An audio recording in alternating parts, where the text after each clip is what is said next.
وإذا أنعمنا على الإنسان أعرض ونأى بجانبه وإذا مسه الشر كان يئوسا قل كل يعمل على شاكلته فربكم أعلم بمن هو أهدى سبيلا ويسألونك عن الروح قل الروح من أمر ربي وما أوتيتم من العلم إلا قليلا رب اشرح لي صدري ويسر لي أمري واحلل عقدة من لساني يفقه قولي فالحمد لله والصلاة والسلام على رسول الله وعلى آله وصحبه أجمعين. السلام عليكم ورحمة الله وبركاته.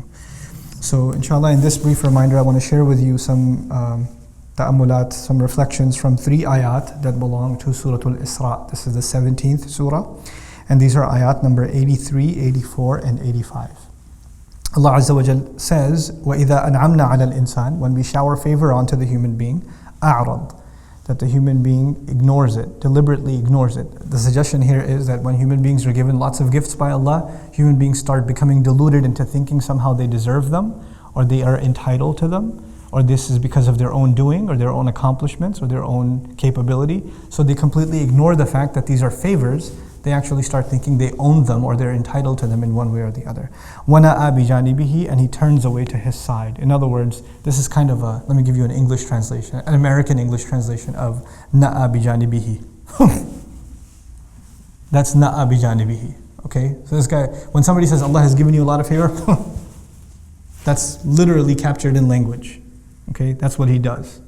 So he huffs and puffs about the things that Allah has given and dismisses the idea that this is somehow a divine gift.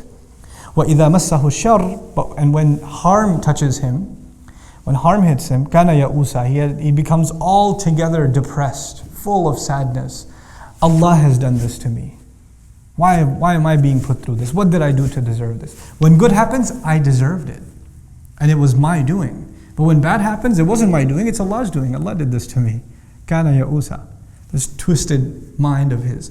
On a side note, what's really remarkable about this ayah is actually a lesson in adab, a lesson in etiquette, in how we not only think about Allah, but even how we talk about Allah. And obviously you all know that speech, the way a person speaks, is a manifestation of how they think, right? So when favor is mentioned, Allah says, وَإِذَا أَنْعَمْنَا عَلَى الْإِنسان. This is the past tense, أَنْعَمْنَا. Who's the doer? What's the fa'il? ضمير مستتر تقديره what? نحن, it's Allah. We shower him. But when it says وَإِذَا مَسَّهُ الشَّرُّ, when favor is mentioned, then the doer, the subject of the verb, is Allah. When we shower him with favor. When harm hits him, Allah says massa, huwa massa, and the outside doer, the fa'il, is asharru. When harm hits him, when harm touches him. In other words, Allah did not associate himself with harm. Okay? So Allah did not say when we make harm touch him, or we afflict him with harm. He didn't do that. He didn't associate harm to himself. And this is actually teaching us something, a very deep concept in our religion about harm and benefit in this world. At the end of the day, what's our belief? Everything is from Allah. When someone gets sick, it's from Allah. When someone gets better, it's from Allah. That's our belief. Nothing happens except for the will of Allah. But that doesn't mean that we get to talk about it like that. Even though that's the reality, there's supposed to be a certain level of respect. Why is that? And you have to, if it's truth, it's truth. You should just be able to say it. Why code it with formality? This is also an important lesson. Allah teaches us in a way that is suitable for all human beings. You see, a mature student, a mature believer, they know that when good happens, there's good in it. And when that bad happens, there's also good in it. And all of it is a test. This is a mature believer. But anyone short of being mature, anyone that's not that mature in their faith, then when bad happens and you say it's from Allah, how do they think of it? Literally as Allah did something bad and He means something bad by it. Like they cannot process anything more mature than that, right? So Allah reveals language that for someone who's deeply going to reflect will also understand, but somebody who just looks at it on the surface level can still appreciate and not get the wrong conclusion. Harm touched him. Allah did not say when Allah harmed him. Allah didn't say it like that. Because for the immature, just listening to that, you just get messed up. And He's actually correcting the immature by saying, وَإِذَا مَسَّهُ الشَّرُّ كَانَ يَئُوسًا. When harm touches him, he becomes entirely depressed. He becomes overwhelmed. Ya'us, actually, fa'ul, this is from ya'is, is mubalagha, extremely depressed. You know, there are some people who are used to success. They're used to just getting 100. They're used to winning every race. They're used to winning every game. They're used to being number one at everything. They're used to getting their parents to listen to everything they say, etc., etc. Then one time they don't get their way. What happens to those kinds of people? Those are the kinds of people in life that have a really hard time dealing with failure or dealing with loss or dealing with a challenge. People that take the hits all the time, like the fourth kid or fifth kid or something in a family, it's all good. Or the youngest one, youngest kids, I'm afraid for my youngest one because, she can get away with pretty much anything. Because by the time you get to the youngest age, then, for some reason the policing of your parents just, I don't know where it goes. Like I tell my mother and father that about my youngest sister. They were tough on us, but my youngest sister gets away with that. And I'm like, Mom, what happened? This was not policy with us. How is she getting away? No, choti hai, rehne do. Like, she's so little. She's not little. So, what happens with people? They get spoiled. Favors can spoil someone. And so when a little bit is taken away, they become entirely depressed. Entirely depressed. Now this lesson that Allah teaches us, about favor and being, harm touching you, all of us in this dunya have been given a limited number of ni'mah and a limited number of shar. Right? On the one hand, Allah has decided what our rizq is going to be. Our rizq, our provision includes our money, but it also includes our friends. It includes our families, our rizq. Our knowledge is our rizq. The people who teach us is our rizq. The people who learn from us are our rizq. Our children are our rizq. Every good you have in your life is basically your rizq. And you don't have an unlimited amount of this stuff. Where do you get the unlimited stuff? You get that in Jannah. Here, there's a limited supply of what you're going to get. It's written for you. Then on top of that, there's a limited number of challenges that you're going to face in this life. Allah is not going to give you any more or any less than what He's written for you. That's it. It's declared, this is what your lot in life is. Now if you internalize that, then your challenges and your opportunities, if you put it in that language, that your challenges and your opportunities are not the same as my challenges and my opportunities. Okay? They're not the same. And sometimes Allah opens a door of opportunity, but you refuse to walk through it. Like He opened it, and you could have reaped a lot of reward from it, but you chose to not walk through it. And then you end up suffering. And then you end up blaming Allah instead. So now, if this is the case, everyone has a different lot in life. Everyone has a different set of challenges, a different set of opportunities. Then the question arises, why? Why not all of us have the same thing? Why not all of us have the same set of challenges? Make it consistent. The next ayah answers that question. He says, قُلْ كُلٌّ يَعْمَلُ عَلَى شَاكِلَتِهِ. Tell them, let everyone work. Everyone should work. كُلٌّ يَعْمَلُ actually means everyone should try to work. When a mudari' becomes a sifa, it's actually in the meaning of trying to do something. Everybody should try to work on their shakila. Now what is shakila? Shakl in Arabic is form. Shakl is the appearance of something and the mold of something. Okay? You can even say the shape of something is shakila. In a figurative sense, you can call it, I use psychological terminology now, your predisposition. You're pre-programmed a certain way. Some people have a good sense of humor, some people are very serious, some people are oriented towards science, others towards literature, some are very artistic, some are, they have a hard time figuring out what they are, but they know how to have a good time. There are people with different personalities, different shakilat, you can say. Allah says everybody, first of all, recognize what Allah has given you, what kind of personality Allah has given you, and then work in accordance with that. In other words, shakila, you see the ta marbuta at the end, makes it actually a marra, meaning an instant, an individual thing. Not two people have the same shakila. Allah made personalities very, very, very different. And everybody should try to figure out what their personality is like as much as they can. And then in accordance with that, figure out what is the most they can make of their opportunities. What are the most they can, and what are the challenges in their personality? What are some shortcomings they have, and how can they overcome them? This is actually a very powerful concept at the individual level, but it's so powerful that Allah in another place in the Quran even describes this at the level of nations.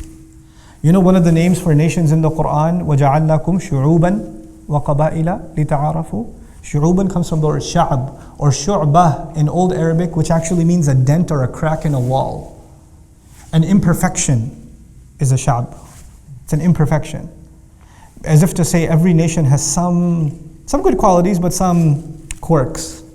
And nations have to get to know each other so they learn from each other's strengths. Because one nation's strength is another nation's weakness, and one nation's weakness is another nation's strength. In my culture, there are some things that are really bad. I should learn from another nation. Like if I'm a Desi, our dietary habits are really bad.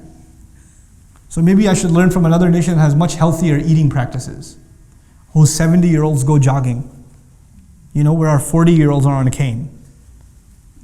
So maybe there's something wrong with our culture that we can learn from another culture. That's at the level of nations even.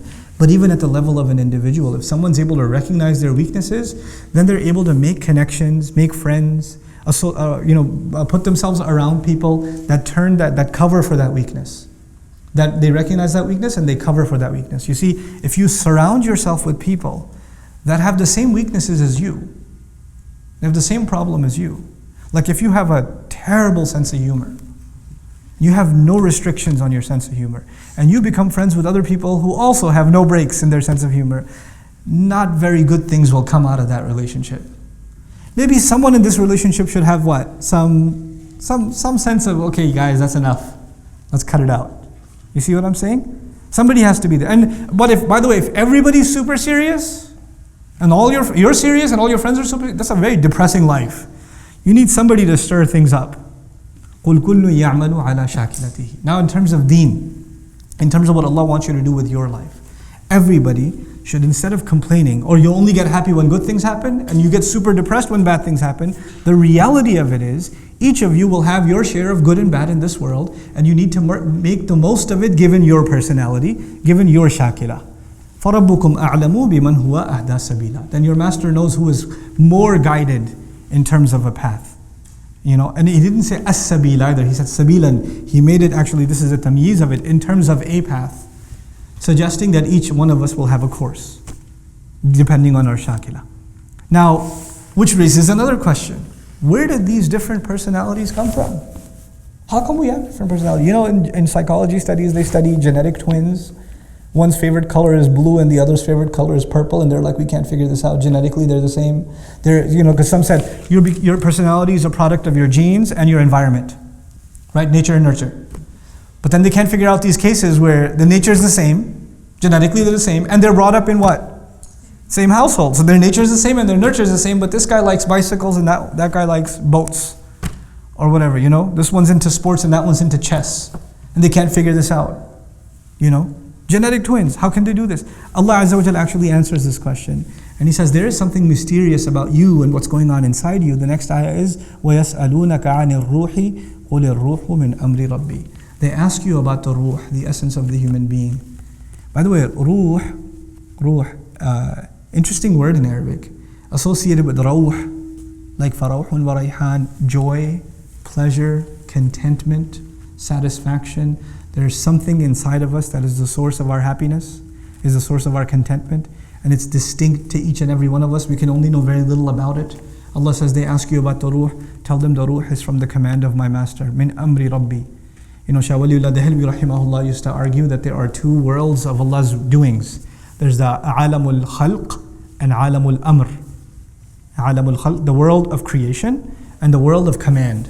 And what he meant by that is that Allah created this universe, a physical universe, in which there are certain laws that govern it. It's dictated by time. For instance, when you plant a seed in the ground, it doesn't just pop up into a tree, right? There's a process by which it turns into a tree. A baby doesn't just turn into a man overnight or a woman overnight. There's a process, there's a time. And this is the world of khalq. Allah made things with tadarruj in the world of khalq. There's a process and progression in the world of khalq. But there's the alam of al-amr. There's the world of amr, where Allah commands something and it comes into full formation to perfection when? Instantaneously. Like the angels are from what? Alam al-amr. The ruh is from what? Alam al-amr. The Quran is from Alam al-amr. Right? So there's this unseen world where things happen. They're first of all not limited by time like we think of time. They're not limited by distance like we think of distance. They're not limited by process like we think of process. It's its own entity, the world of al-amr, the amr of Allah. Which is why when amr is mentioned, إِنَّمَا أَمْرُهُ إِذَا أَرَادَ شَيْئًا أَنْ يَقُولَ لَهُ كُن فَيَكُنْ. When He says amr, He gives the amr that it should be, and it comes into existence immediately. It happens immediately. That's the world of Allah's amr. And these two worlds seem to be separate most of the time. In us as human beings, we actually have, our physical growth is from alam al-khalq, and our spiritual entity belongs to alam al-amr. Prophets alayhimu salatu wasalam are teaching people, but their teachings come from where? Alam al-amr. And the miracles that they're given, which break alam al-khalq, because they belong to alam al-amr, right? So the fire stops burning in Ibrahim alayhi salam's case, that's from the amr. Now Allah is saying that your ruh, something inside you, belongs to alam al-amr. قُلِ الروح مِنْ أَمْرِ رَبِّي. It's from the amr of my Rabb. And how much do we know about angels? How much do we really know about, the world of amr? Not much. We can have some idea that whatever Allah tells us we can have, otherwise it's entirely unseen and unexperienced to us. So actually what we're learning then is, there is something inside of us, inside of you and inside of me, that is the essence of my personality, and yet I know about it very little. وَمَا أُوتِيتُم مِّنَ الْعِلْمِ إِلَّا قَلِيلًا. You have been given from within knowledge itself, very, very little. There's something inside us so powerful that we can't even know it ourselves. Now, think about this in retrospect. The human brain, the physical brain. This is not ar-ruh. This is just some gray matter and some electrical signals going off between microscopic cells over here. This stuff, how much do neuroscientists know about the brain? After all this research, they tend to say we know almost nothing. We're only beginning to scratch the surface. And that's within alam of what? Al-khalq. So how are we going to know anything really about alam al-amr, the ruh? So what Allah is teaching us then is that we have to go on this expedition. When you work towards your predisposition, you will discover more about yourself. You will not discover who you are until you put yourself to work. And this is the lesson I want to leave you with. Young people nowadays, especially young people nowadays, say, I don't know what I should do. Ustad, tell me what I should do. What should I major in? What kind of job should I do? And they don't do anything. And they get 30 bits of advice from someone. Then they go to someone else and get another 40 bits of advice. Then they go to someone else and get another 50 bits of advice. And they have all this advice from all these people, and they say, well, I asked 100 people and I got 100 different kinds of advice. Yes, that's because you asked 100 people and you got 100 different kinds of advice, because human beings are individuals. They're going to give you individual advice. Until you put yourself to work, you're not going to discover who you are. You're not going to know your strengths, and you're not going to know your weaknesses. Stop being afraid of work. Stop being afraid of jumping in, trying something, failing. Failure is good for you. It exposes the holes in the wall. It exposes what you need to work on. It also exposes the few things that you are good at, and maybe you should refine them even more. But that does not happen until you grind it out, until you throw yourself in the middle, in the mix. I'd like you to think of the fact that our ruh is from alam al-amr, but this life that Allah gave us here, in which we can put ourselves to work and discover ourselves, is not an unlimited life, is it? So, between coming of age and sleep, and then old age where you pretty much become senile, we don't have a lot of years to figure ourselves out, to put ourselves to work. So don't be afraid to try things. Allah has given us this incredible adventure in the world. Don't be scared to try stuff. Try it. The fact that you've taken the adventure to try to learn Arabic is cool, but this is just the beginning. Try things in business. Try things in your education. Try things in, try a different kind of job. Try things. And if you live your life just afraid, I'm not sure if it's going to work or not. I'm not sure if I'm going to succeed at that or not. Those are the kinds of people that will only sit on the sidelines and not do anything in life. You have to stop being afraid of failure. You have to work on your shakila. You have to let go of that inhibition. And once you let go of it, amazing things will happen in your life. When you stop being depressed about failures. My favorite student, I've taught, Dream's been around for now 5, you guys are year number 5, it's crazy. You guys are year number 5. One of my favorite students of all time, I'm not going to name him. You know what his problem was? Allah created him not to learn Arabic. That's what I say about him. He's my favorite student. I love him to death. This guy, no matter how hard, and he studied harder than anyone else I know. Day in, day out. He's sitting in class, breaks, everybody else is playing ping pong or slapping each other. He's studying. People are taking lunch breaks. He's studying. He's buried in the notes. He's buried in review. He's always asking questions, studying. He's got piles and piles of notebooks that are filled up with his notes, and get another one and another one and another one. His hand's starting to hurt. No, I'm not going to use a laptop because that's for lazy people. I'm going to study. And he's one of my close friends. He and I used to hang out a lot before. I was like, hey, why don't you come learn some Arabic? He goes, yeah, I'll do it. And he jumps in. And then now during the year, I call him, hey, you want to go hang out, get some pizza or something? No, bro, I got to study. I'm his teacher during the day. And at night I'm telling him, hey, you want to go hang out? No, bro, I got to study. Thanks a lot. Click. And he, on so many exams, failed miserably. But I don't feel bad for him at all. That is effort worth doing. And there are people who did not apply themselves and got easy hundreds. And first of all, I don't even think it was worth their time, the education they received. And I don't respect what they did. I respect what he did. I'm going to try something and I'm going to give it my best. I'm not going to run at the first sign of failure. I'm not just going to walk away and just do something else. Where there's this idea that even the line of work you're going to do, the career, the pursuits you're going to make, the efforts you're going to make, so long as you find them enjoyable, you should do it. The moment you have a boring day or two, you should be like, I need to do something else. I'm going to move on to something else. Really? This is not Jannah. You have good days and bad days. This life is like that. When favors are being showered, everything's happy. I'm perfect. This is the way I need to be. And the moment things don't go your way, kana ya'usa. You become super depressed. I don't know if this is the thing for me. I don't know if I should even be doing this. It happens to students. They fail one test. Or no, not fail. Sorry, got a 95. Astaghfirullah al-azim. How will you show your face to your parents? Who will marry you now that you have a 95? I don't know if I should drop out now because it's not even worth it anymore. Are you serious? Grow a spine. Grow a thick skin. Apply yourself in whatever you do. And this is not just about your studies at the program, at Dream. This is beyond that. In life, have that attitude.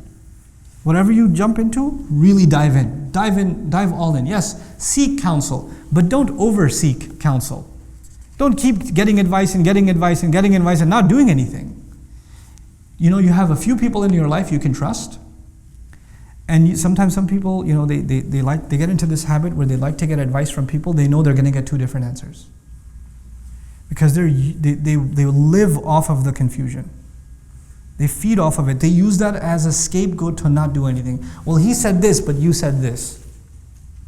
And they wait for you to say something and say, but he said this. You could have told me that before I told you anything, but you know what? Seek advice, but seek advice with a purpose. And seek advice with some trust. You shouldn't just ask random people. By the way, if you're seeking contradictory advice from people, you know what that says? That says, first of all, you have no confidence, number one. And number two, it says you don't trust people. You don't trust them. Why are you asking their advice if you want an alternative opinion? You don't have to take everybody's opinion. You don't have to take my opinion, or Sheikh Omar Suleiman's opinion, or Sheikh Abdul Nasir's opinion, or anybody's opinion for that matter. You consider their opinion and you make your own judgment. But once you make your own judgment, فَإِذَا عَزَمْتَ, when you make a decision, فَتَوَكَّلْ عَلَى اللَّهِ, trust Allah and move on with life. Trust Allah. This is how you get to discover yourself. And that's actually a very important lesson in life that Muslims, all of you, have to internalize, and inshallah ta'ala, great things will come for you in life and for the benefit of others in your life if you internalize this. بارك الله لي ولكم في القرآن الحكيم ونفعني وإياكم بالآيات والذكر الحكيم والسلام عليكم ورحمة الله وبركاته.